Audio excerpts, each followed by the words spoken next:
আসসালামু আলাইকুম। আজকে আমি মাত্র 10 মিনিটে গুঁড়া দুধের রসগোল্লা বানিয়ে দেখাবো। খুবই সহজ বানানো, যে কেউ খুব সহজে বানিয়ে নিতে পারবে।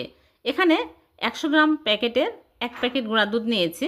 এখন আমি ঢেলে নিচ্ছি। বেকিং পাউডার হাফ চামচ দিয়ে দিচ্ছি। তারপরে ভালো করে মিক্স করে নিব। আর এখানে নিয়েছি ঘি 1 টেবিল চামচ। ঘি দিয়ে ভালো করে ঘষে ঘষে মিক্স করে নিতে হবে। তারপরে আমি একটা ডিম ভেঙে ভালো করে ফেটে নিচ্ছি। ডিমটা নর্মাল তাপমাত্রার হতে হবে। একটা ডিম সবই লেগে গেছে। এইরকম নরম করে মেখে ঢেকে রাখবো 10 মিনিট।